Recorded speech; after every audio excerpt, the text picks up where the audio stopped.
Saludos, estimados estudiantes. Hoy veremos en esta clase de biología la mutación genética. Muy bien.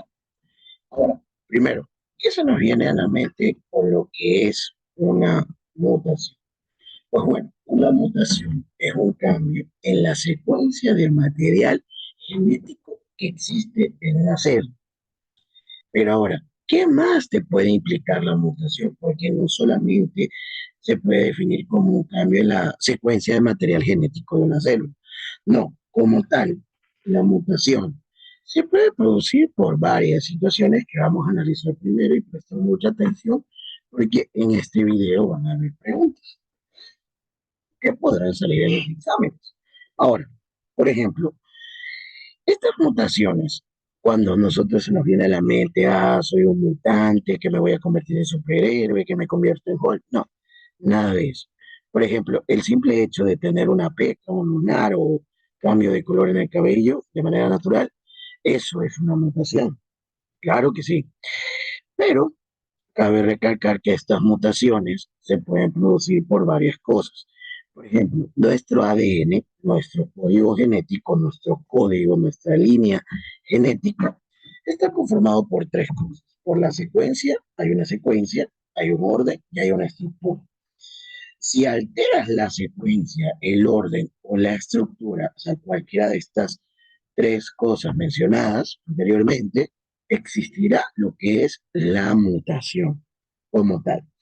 Pero, insisto, no es que la mutación esté relacionado también con algo que fuera algo dañino. No, al contrario, puede ser simplemente un cambio de rasgo físico o genético. Por lo general, también podemos darnos cuenta que si vemos una interpretación más allá de lo que es la mutación también representa lo que es la fuente de variabilidad genética entre todas las especies que habitan en la Tierra. Ya, muy bien. Ahora, pero cabe recalcar algo muy, pero muy, muy importante.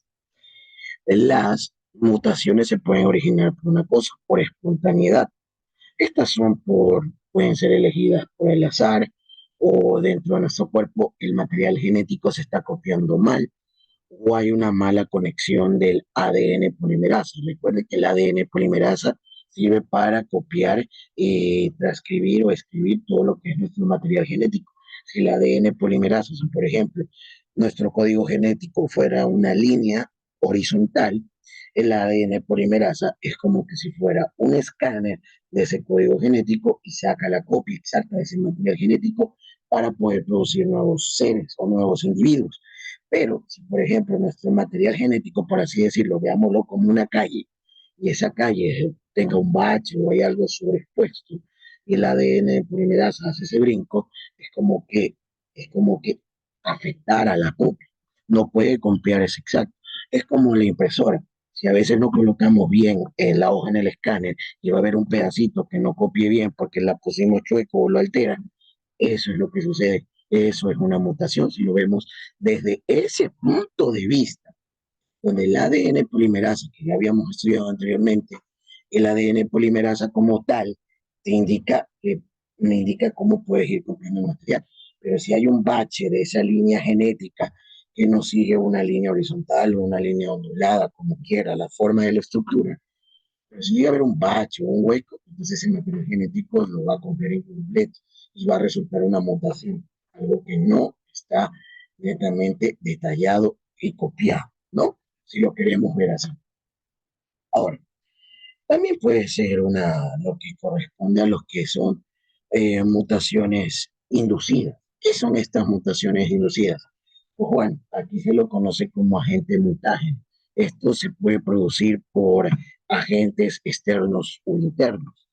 Bueno, lo que respecta a agentes externos, por ejemplo, los agentes externos son los que se producen cambios en la estructura, tanto externos como internos. Esos son los agentes. Pero si hablamos detalladamente, los agentes externos puede ser el tabaco, el humo del cigarrillo, el humo del tabaco, puede que nos produzca daño a largo plazo. También está, porque es importante hablar de lo que es el calentamiento global. Pues bueno, el calentamiento global, ustedes saben que la Tierra está cubierta por una capa de ozono.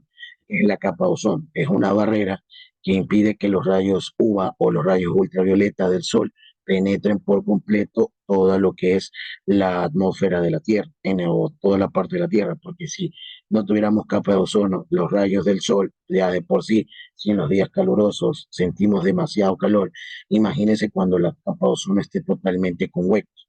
Los rayos del sol tendrían un poquito más de potencia y tendríamos. Ahora, debido a estos huecos que existen en la capa de ozono como tal, estos huecos producen en nuestra piel, especialmente cuando quemamos nuestra piel, cambios en nuestras células epiteliales. Pero esos cambios, como esos rayos, están supercargados de energía y nuestras células también se proveen de esa energía. Entonces, al recibir tanta energía, es por eso que nosotros cambiamos de piel, nos quemamos, es lógico, es como a un celular o a una batería, la sobrecarga explota, es lo lógico.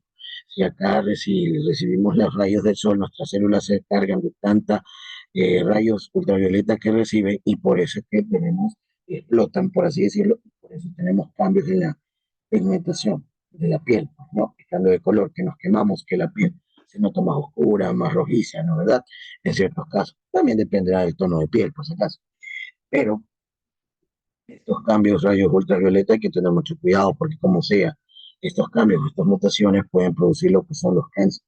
Por ejemplo, en la población de Australia, debido a los huecos que hay en la mutación, huecos que hay en la capa de ozono, se produce un alto porcentaje de cáncer producto de mutaciones.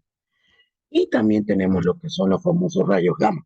Esos rayos gamma, que son rayos que tienen una alta potencia, son capaces de destruir por completo la célula. Pero por suerte, simplemente los rayos que experimentamos, los que más tenemos cerca, son los rayos ultravioleta. Que si bien es cierto, los rayos ultravioleta, recibirlos en la mañana, sí nos proveen de ciertas vitaminas. Pero recuerden que todo en exceso causa daño. Si mantenemos mucho tiempo en el sol, corremos el riesgo de sobrecargar nuestras células y por eso producen cambios. Y pueden producir mutaciones a largo plazo. Y como ya mencioné, puede ser cáncer. Ahora, ¿en qué otra cosa puede ser? Ya hablamos de las mutaciones espontáneas, hablamos de las mutaciones inducidas como tal, inducidas, pero también hay unas, que son las mutaciones silenciosas o no silenciosas. Las silenciosas son mutaciones que son desapercibidas. Es decir, como ya vemos nosotros, eh, hablamos hablamos en clases anteriores sobre el ADN. El ADN está formado por bases nitrogenadas, que son los ácidos nucleicos.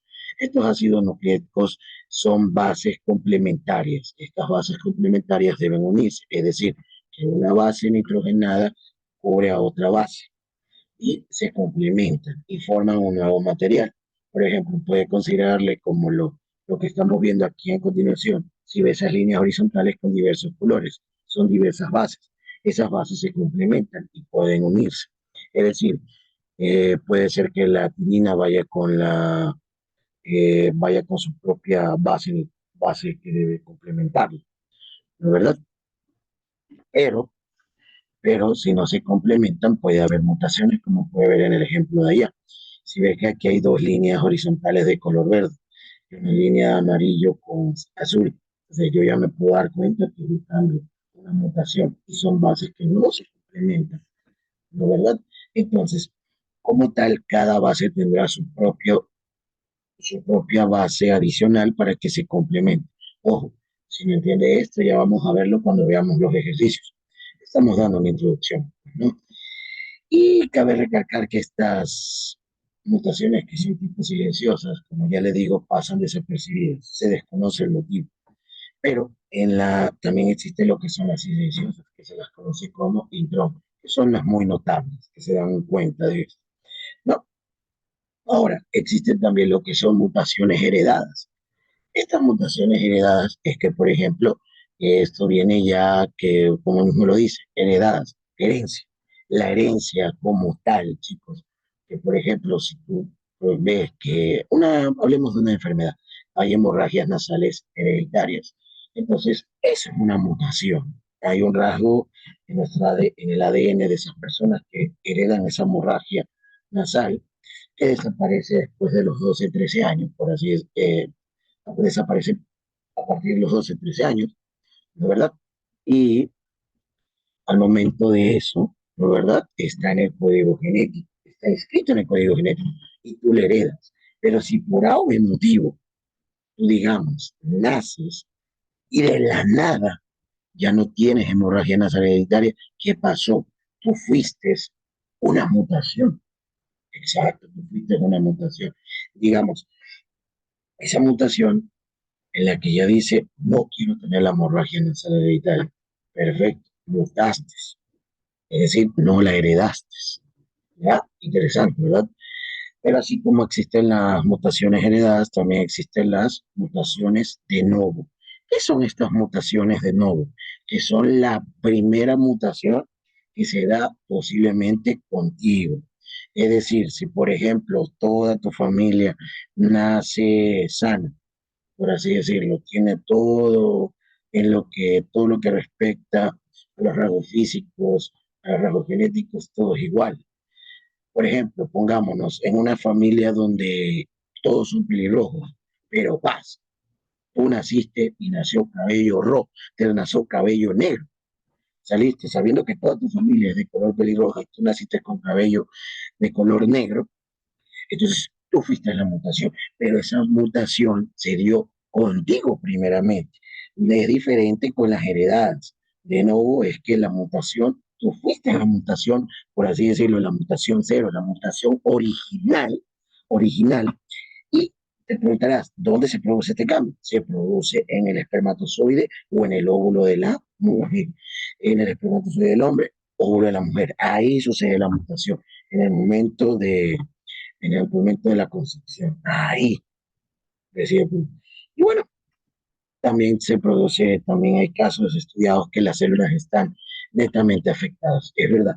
A veces se desconoce, esto ya son por ámbitos naturales que se desconocen, pero los científicos han establecido que a veces netamente tenemos células afectadas. Se desconoce el motivo por el cual se afectan, no se sabe si por algún rasgo físico, algún rasgo interno, algún, algún mutágeno que se dé por condiciones naturales, la verdad se desconoce, y que eso también produce mutaciones. Es decir, que si una de tus células está afectada, no trabaja al 100%, entonces es muy probable que por ese daño, que se desconoce cómo se, cuál es el daño, por qué se produjo el daño, produzca una mutación. Pero también tenemos otro tipo de mutación que se conoce como mosaicismo. ¿Qué es el mosaicismo? Es cuando hay un número anormal de cromosomas. Y este número anormal de cromosomas, ya lo habíamos visto antes, se producen enfermedades genéticas, o sea, rasgos genéticos como son la disonomía del cromosoma 21, disonomía 21, que es lo que prácticamente es el síndrome de Down. También hay más tipos de enfermedades como ese, como el albinismo. También, esos son tipos de mutaciones, chicos, ¿no? Eso se lo conoce como mosaicismo, el número normal de cromosomas. Recuerden que nosotros tenemos 46 cromosomas, es decir, 23 pares. Y si sobrepasamos esos pares, pues bueno, se produce lo que es mosaicismo, ¿no? Número normal de cromosomas, que puede ser que supere o puede ser bueno, que sea menor, ¿verdad? Entonces, muy bien, chicos, eso es la parte de la introducción a la mutación. En caso de que en el video no haya quedado claro, por favor, ya sabe que en clases puede preguntar. Ahora, por lo que hemos hablado, entonces una de las preguntas que se pueden hacer, ¿qué agentes mutágenos conoces? O una mutación siempre se debe a esto, ¿no? Entonces, por ejemplo, como yo hablé, existen los rayos UV, los rayos gamma, las radiaciones nucleares, tabaco, los conservantes, los colorantes, los contaminantes por polución, exceso de carnes en la alimentación e incluso, chicos, el estrés. Una mutación puede aparecer por mutación espontánea. Esto es que se da un error en la replicación o en la traducción de la información genética, sin estar expuesto a agentes, ¿verdad? Sin estar expuesto a agentes. Ahora, ¿la mutación es siempre perjudicial? Pues de hecho no, como yo lo mencioné, es la fuente de buena parte de la habilidad entre individuos, que produce la diversidad fenotípica saludable. Por ejemplo, aquí podemos ver un gato, tiene una mutación que también tiene su correspondiente nombre. De verdad, obviamente la mayoría de mutaciones tienen sus nombres. Y aquí vemos aquí un gatito con color, el ojo de color celeste y un color de color amarillo, ¿verdad? Esa es una mutación. Pero eso no indica que como tal, es una enfermedad. Como tal, no todas las mutaciones son siempre perjudiciales, ¿no? ¿Verdad?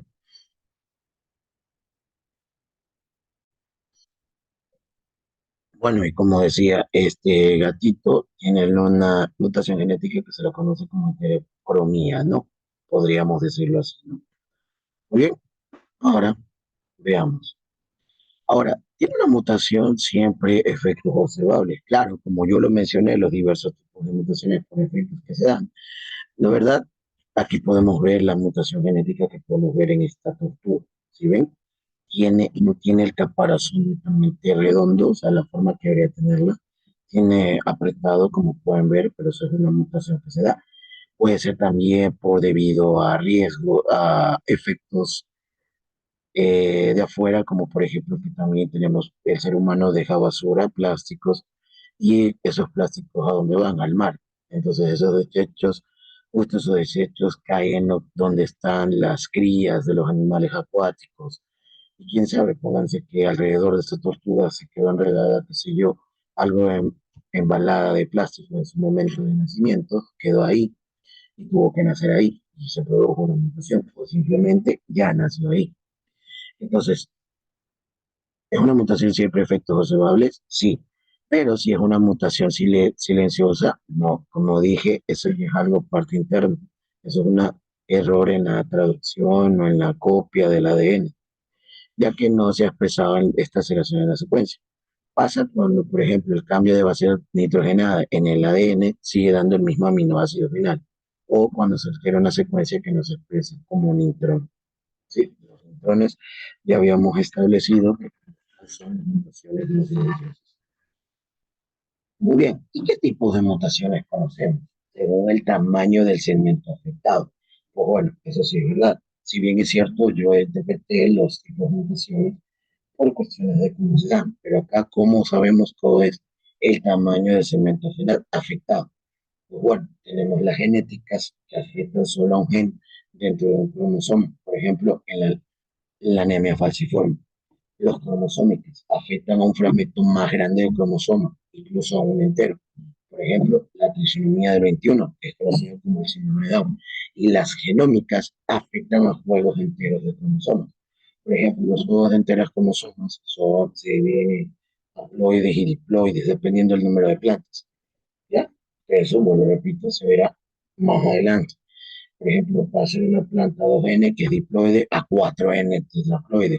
Entre las plantas es frecuente y suele ser plantas con más juegos, dan mejor rendimiento y son más resistentes. Ahí está, exactamente. Pero en sí, enfóquense en la parte de cómo son genéticas, cromosomas y genómicas por segmentos. Y como pueden ver, aquí tenemos al lado, ¿verdad? Podemos ver meses, que hay una doble cabeza y cuestiones así. Son mutaciones, alteraciones que aparecen en el material genético.